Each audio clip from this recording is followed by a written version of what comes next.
Hello అండి, welcome to our channel Akhil home style cooking. ఈరోజు మన రెసిపీ వచ్చేసి క్యారెట్ రైస్ అండి. ఈ క్యారెట్ రైస్ని పొద్దున్నే మా పిల్లల లంచ్ బాక్స్లోకి అయితే తొందరగా అయితే చేయవలసి వచ్చింది. నేనైతే ఎలా చేశాను మీరైతే చూసేయండి. చాలా ఈజీగా అయితే చేసేవచ్చండి క్యారెట్ రైస్ అయితే. ఇప్పుడు ముందుగా ప్రాసెస్లోకి అయితే వెళ్ళిపోదాం.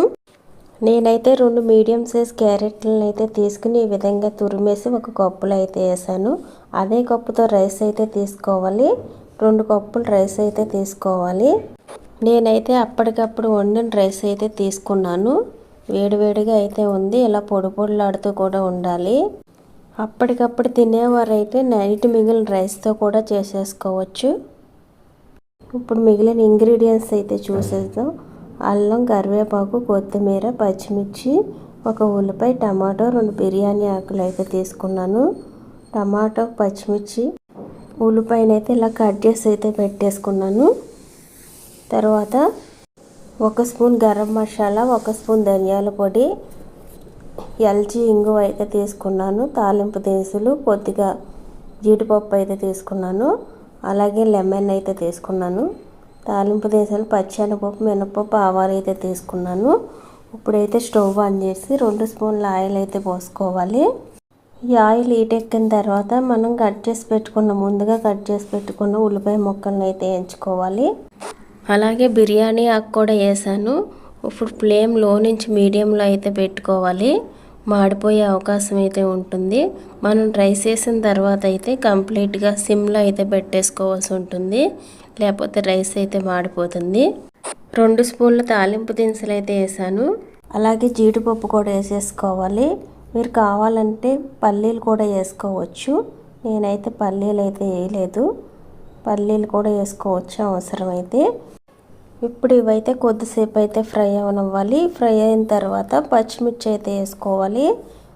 ఇలా సన్నగా చీల్చిన పచ్చిమిర్చి అయితే యాడ్ చేసుకోవాలి. వేసుకున్న తర్వాత టమాటో ముక్కలను కూడా వేసేసుకోవాలి. ఇందులో ఉన్న నీరంతా పోయేదాకా అయితే ఎంచుకోవాలి. అలాగే సన్నగా తరిగి పెట్టిన అల్లం ముక్కలను కూడా వేసేసుకోవాలి. ఇప్పుడైతే ఇవి వేసేసుకున్న తర్వాత కొద్దిగా కరివేపాకు అయితే వేసుకోవాలి.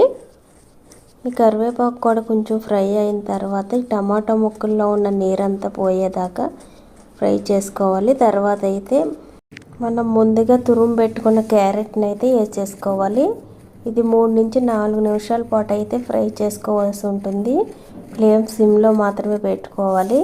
పెట్టుకునే విధంగా అయితే ఒకసారి మిక్స్ చేసేసుకుని మూత పెట్టేసి 3 నుంచి 4 నిమిషాల పాటు ఇలా ఫ్రై చేసుకోవాలి.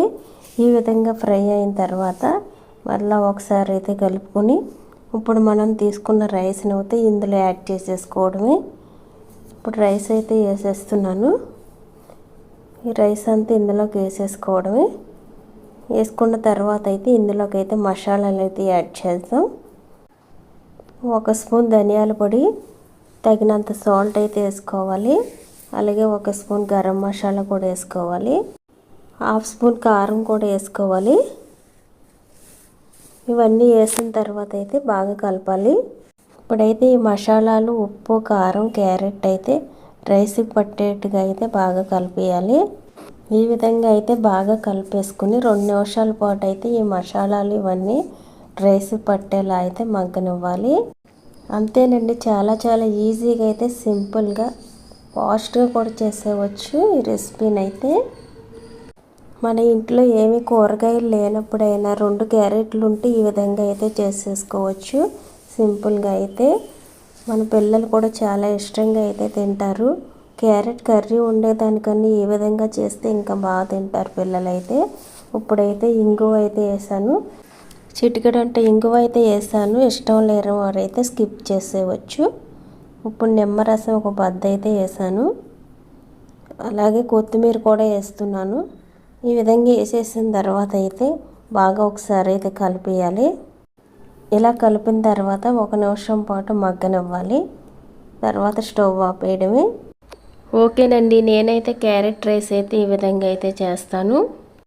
ఇలా అయితే చేసేసి ఈరోజైతే మా పిల్లల లంచ్ బాక్స్లోకి అయితే పెట్టేశాను. ఇలా చేసుకుంటూ చాలా టేస్టీగాను ఉంటుంది, అంతే ఫాస్ట్గాను కూడా అయిపోతుంది.